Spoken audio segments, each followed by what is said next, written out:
Girl, don't do it. It's not worth it.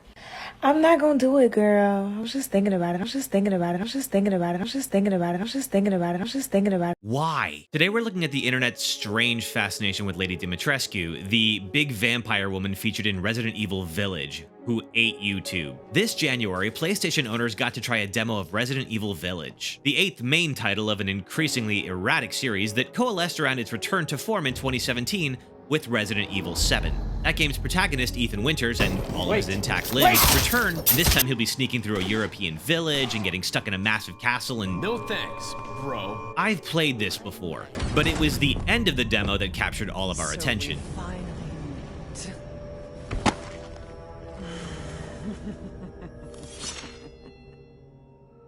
And the internet delivered a curious but measured response.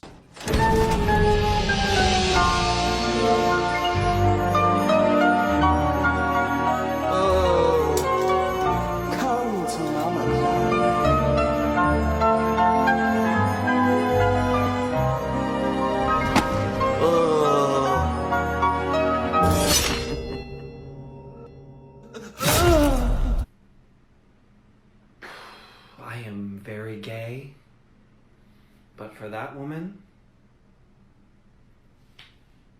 I'll try. RE Village's art director Tomonori Takano was responsible for her initial design and has been responding to the many questions posed about Lady D in the wake of her unexpected popularity. He said, "We intentionally made the character design a bit more extravagant than in Resident Evil 7, but no, we didn't see this coming." So why did this new 9'6" villain resonate this much for fans of the series? Previously, the most searched for Resident Evil character on the internet was Jill Valentine, followed by a three-way tie between Ada Wong, Leon Kennedy, and Albert Wesker. But Lady Dimitrescu's reveal dwarfed them all immediately. I asked a bunch of you on Instagram why you were excited for her, and some of you said that you wanted her to track you through the castle like Mr. X did, and this is the first Resident Evil game with enough production time to implement feedback from the very successful RE2 remake. So maybe she will, and some of you want her to step on you. Which she might, I don't know. So yes, she's a tall vampire woman who isn't tough on the eyes, but video games featuring attractive and disproportioned women isn't exactly new. Look at the Great Fairies in Breath of the Wild, Crossbreed Priscilla in Dark Souls, there's Cuphead, there's God of War 2, and a lot more. Giant towering villains for the U-size hero to overcome have been a staple of sci-fi for generations and aren't specific to women, but opposed to skyscraper-sized apes or radioactive lizards or massive men, giant women have been depicted differently.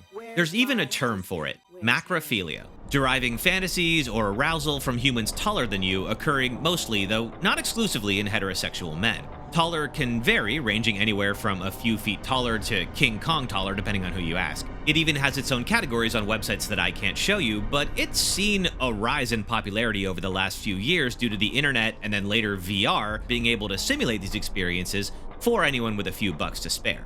So is this just a bunch of men on the internet reacting to a uniquely designed attractive woman featured in a pastime they enjoy? Or could there be a cultural or psychological response that's driving this fascination? Large or larger-than-life women in storytelling have existed for centuries, so the appeal of Lady Dimitrescu could date back to Greek mythology. There's Hera, the vengeful goddess of marriage and birth, there's Artemis, the goddess of the hunt, Demeter, the goddess of the seasons. Even tales of the Amazon warriors you might know from Wonder Woman date back in stories that were told at least 2,000 years ago. And mythology, stories meant to evoke fear, humility, or repentance that are passed on for generations, still exist today, but in a very different form.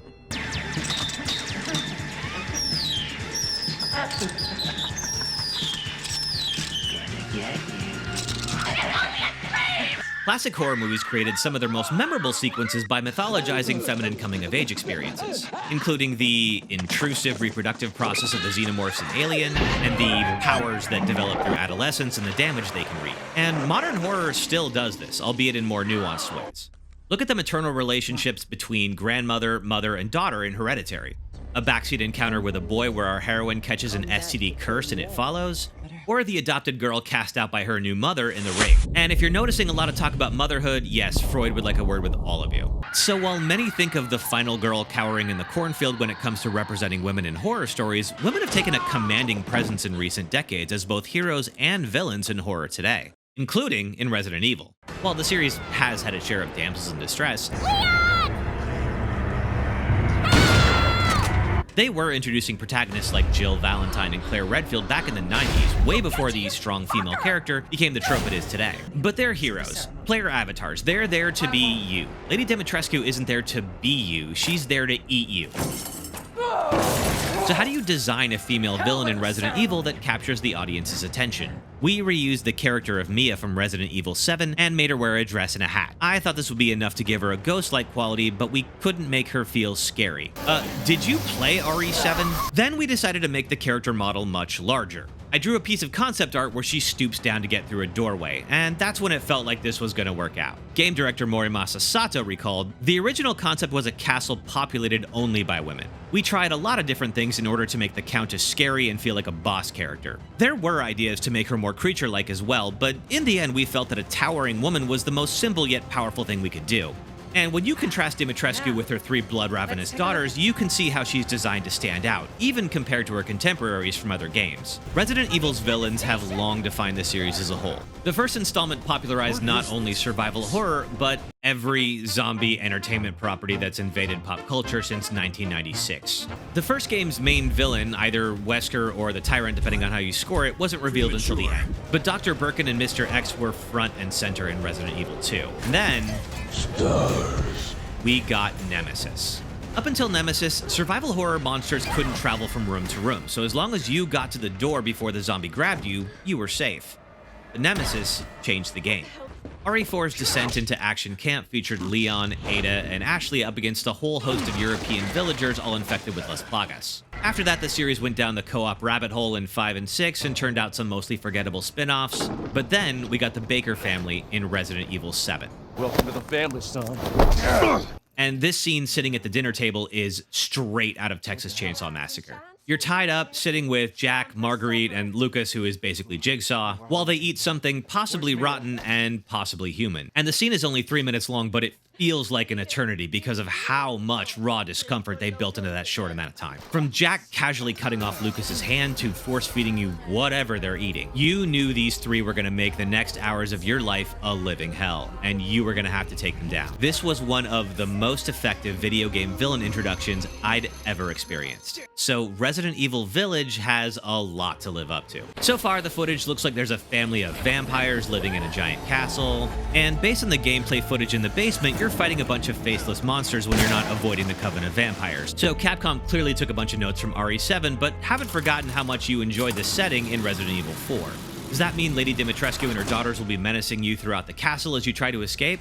Yeah, probably. Yes. Whatever she's keeping us there for, I'm sure the creative team has dreamed up something you want no part of. Sato encouraged the design teams to try out as many strange ideas as they could imagine, and to pursue something extreme. Though, if the idea started to veer away from pure horror, to bring it back. As Takano recalls it, there was originally 100 mostly naked witches in the castle. So the compromise to bring it back to horror was to go with the giant countess and her 3 creepy daughters.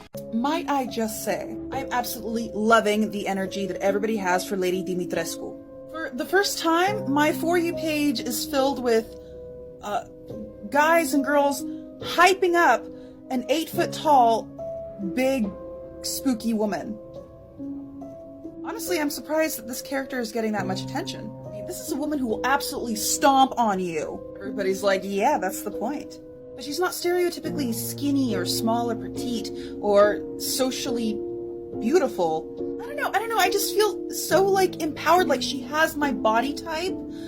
She has my boobs, like, this is a character that's like, I see myself in her. I just see people all the time in my comment section like, I don't think I can do this cosplay because of my size, because of the way I look.